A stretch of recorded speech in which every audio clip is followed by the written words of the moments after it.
रक्षाबंधन है, हमको तो आज सुबह उतारनी पड़ी, नहीं यहाँ तक तो हाथ भर गया था मेरा, और वो इतनी गीली हो गई स्नान के बाद कि मेरे पूरे वस्त्र लाल पड़ गए।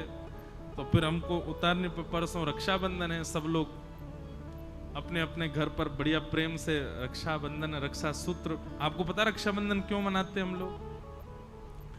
भगवान बामन बनकर के जब बलि के यहां गए तो 3 पग जमीन का वरदान मांगा, और 3 पग जमीन का वरदान देते ही भगवान विराट हो गए।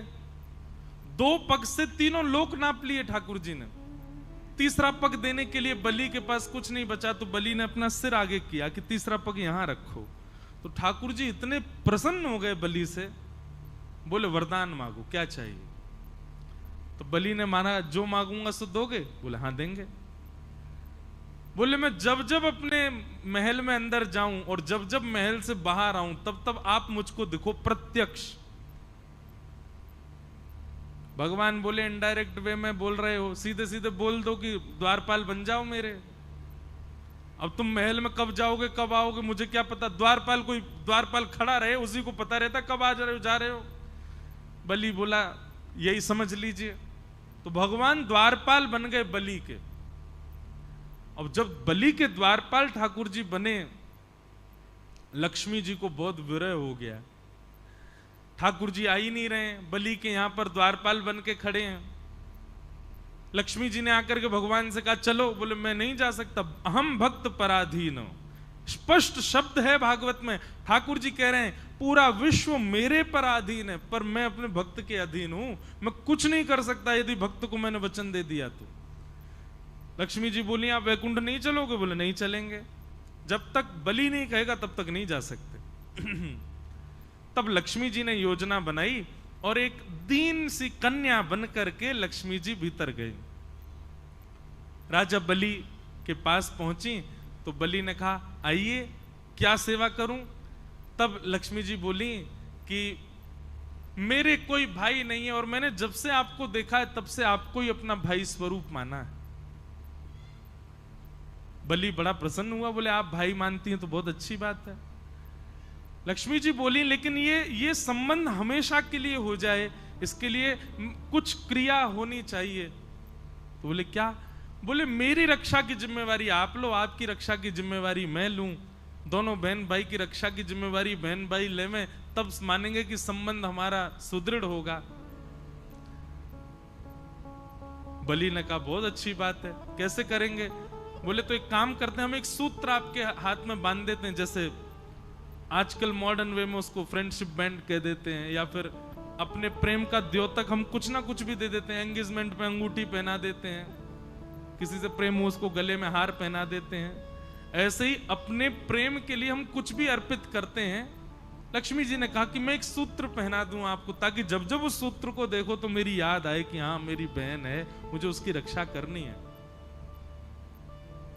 और उसके बदले आप उपहार मुझको दे देना, उस उपहार को जब मैं देखूंगी तो मुझे भी स्मरण आएगा मेरे भाई हैं, मुझे उनकी रक्षा का भाव रखना है। बलि बोले ये बहुत अच्छी बात है, लाओ सूत्र बांधो। तब लक्ष्मी जी ने उनको सूत्र बांधा और सूत्र बांध करके दोनों हाथ आगे किया, भैया हमको उपहार दो।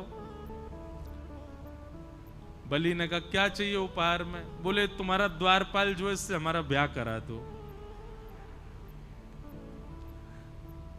बलि बोले अरे वो द्वारपाल नहीं है, जगत पिता परमात्मा परब्रह्म नारायण साक्षात परमेश्वर हैं, वो तो मेरी भक्ति से रीछ के द्वार पर खड़े हैं, वो द्वारपाल थोड़े। बाहर से ठाकुर जी झांक के देख रहे हैं अंदर क्या चल रहा है, मुझे आज बरी करके ले जाएगी कि नहीं। बेचारे ठाकुर जी वहीं खड़े हैं बलि के यहां।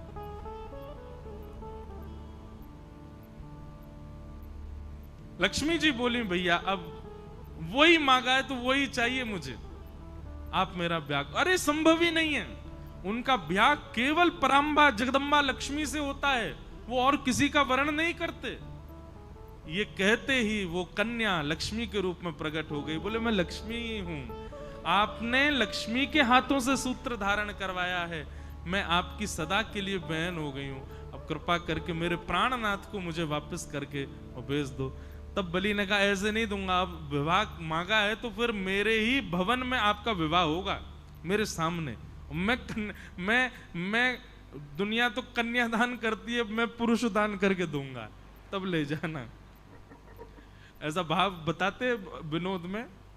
तो फिर ठाकुर जी का विवाह हुआ और जिस प्रकार कन्यादान होता है ऐसे ठाकुर जी का दान किया बलि ने, लक्ष्मी जी को ले जाओ। तब से ये प्रथा है कि श्रावणी के दिन ये हम लोग रक्षा सूत्र अपनी बहन से बंधवाते हैं और उसी को रक्षाबंधन का उस दिन भैया वो साक्षात लक्ष्मी हैं, उनको प्रणाम करो, उनको वंदन, सब भाई लोग ध्यान से सुनो, उनको प्रणाम करो, वंदन करो, चरण छुओ, छोटी बड़ी जो भी है। और सुनिए, पैर एक हाथ से नहीं छूने चाहिए, दोनों हाथ से छुओ और हो सके तो सर रख के प्रणाम करो, लक्ष्मी स्वरूप मानो।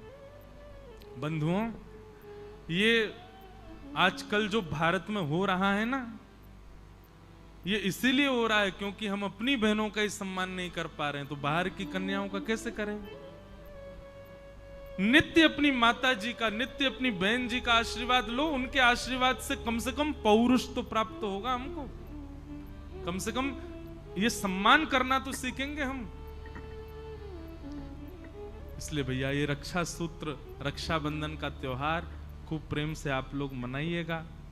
और जो जो माताएं बहनें यहाँ पे कर सकें, जाते जाते जिसको भी भाव लगे एक एक सूत्र पंडरीनाथ भगवान के चरणों में भी दे जाना। इनसे बढ़िया भैया कौन होगा, बहुत बढ़िया भैया हैं। इसी नाते से सही आपको बार बार आना भी पड़ेगा, हमारे भाई हैं श्री पंडित। और यहाँ तो अवसर है, बाकी मंदिरों में तो आप सूत्र बांध ही नहीं सकते, पर यहाँ सूत्र तो शायद ना बांधने दे, पर सूत्र को उनके पास तक पहुंचा तो दोगे। इनको ही भाई बनाओ। तो हे मोहे नाते अनेक मानिए जो भावे।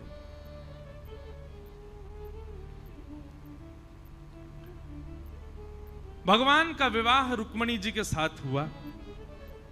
रुक्मणी जी साक्षात लक्ष्मी। लोग कहते हैं राधा रानी से क्यों नहीं हुआ। राधा रानी से विवाह हुआ ठाकुर जी का। बंधुओं देखो, मैं फिर कहूंगा, श्री कृष्ण के दो रूप हैं, एक ही हैं पर दो भावों में विद्यमान है। एक ठाकुर जी का स्वभाव जन्य रूप है और एक ठाकुर जी का प्रभाव जन्य रूप है। प्रेमी जनों को, हमारे वृंदावन के रसिक जनों को ठाकुर जी का प्रभाव नहीं देखना, वो केवल स्वभाव वाले श्री कृष्ण के उपासक हैं। और स्वभाव वाले कृष्ण जो हैं वो प्रेमी कृष्ण हैं। और उन प्रेमी श्री कृष्ण जो नंद नंदन कृष्ण है, यशोदा के लाला, उनका विवाह तो किशोरी जी से ही हुआ है। मैंने कृष्ण जन्म जिस दिन था उस दिन कथा बताई थी ना, कि देवकी नंदन ठाकुर जी को लेकर के वसुदेव जी जब आए तो नंद नंदन कृष्ण यशोदा जी के बगल में ही है। यशोदा जी ने दो बालकों को जन्म दिया, एक कन्या है एक पुरुष है। योग माया के कारण वसुदेव जी को लाला दिखा नहीं वहां पर। अपना लाला जैसे ही वहां पर सुलाया तो वो लाला जो यशोदा जी ने जन्म दिया और जो देवकी जी का आया, दोनों एक ही हो गए। और उन्होंने फिर लीला की। जब राक्षस को मारना होता था तो देवकी नंदन स्वरूप आगे आ जाता था, और जब लीला करनी होती थी प्रेम की तो नंद नंदन स्वरूप। जब मथुरा से ठाकुर जी, वृंदावन से मथुरा गए तो दोनों विलग हो गए।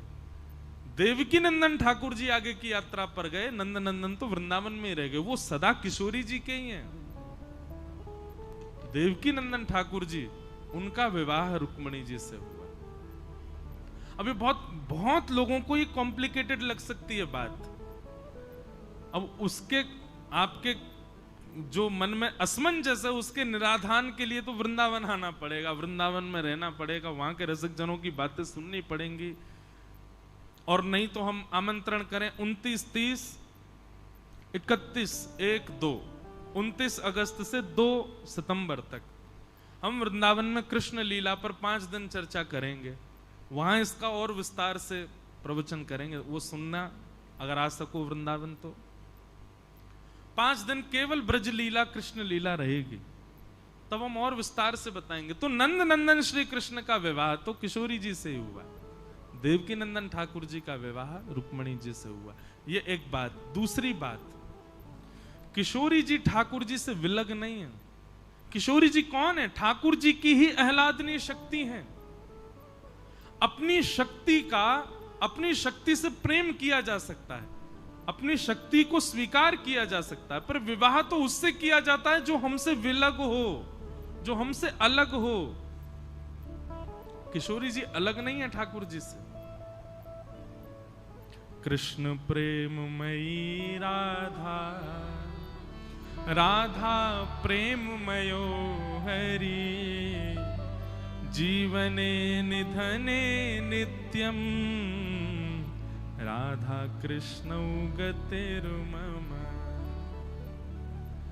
कृष्ण चित्तस्थिता राधा, राधा चित्तस्थितो हरि, जीवने निधने नित्यं, राधा कृष्णौ गतिर्मम, राधा कृष्णौ गतिर्मम। कृष्ण प्राणमयी राधा, राधा प्राणमयो हरि, जीवने निधने नित्यं, राधा कृष्णौ गतिर्मम। जैसे मैं और मेरी आत्मा अभी एक हैं, पर श्वास रुक जाने पर वो आत्मा अलग हो जाएगी। ठीक वैसे ही किशोरी जी ठाकुर जी की आत्मा है। लीला संवरण के लिए वे दो रूप धारण करके विचरण कर रहे हैं। नहीं तो किशोरी जी अलग नहीं है, ठाकुर जी में ही है। एक प्रकार से ऐसा कह दूं तो कोई अतिशयोक्ति नहीं। रुक्मणी जी का विवाह कृष्ण से हुआ, रुक्मणी जी का विवाह किशोरी जी से भी हुआ है। किशोरी जी और कृष्ण दोनों सम्मिलित रुक्मणी जी के वर्ण करता है। ये बड़ा गूढ़ मूल रहस्य है। इसको समझना बहुत ऊंचे स्थिति की बात है, पर यह वास्तविकता है। किशोरी जी अलग नहीं है ठाकुर जी से, वो प्राण हैं। और प्राण तो सदा अंदर ही रहते हैं, चित्त में ही रहते हैं। और सबसे बड़ी बात, विवाह उससे किया जाता जो आपसे अलग है, विचारों में अलग, देह में अलग, आत्मा में अलग, सब चीज में आपसे अलग है। अलग वस्तु को स्वीकार किया जाता है, पर जो अपनी है उसको थोड़ी स्वीकार करते हैं। इसलिए प्रकट भागवत में विवाह का वर्णन नहीं, पर गर्ग संहिता आदि ग्रंथों में किशोरी जी से ठाकुर जी का विवाह हुआ। ब्रह्मा जी ने कराया, बांडीर वन में कराया, खूब आनंद से कराया। उसकी पूरी कथा आती है।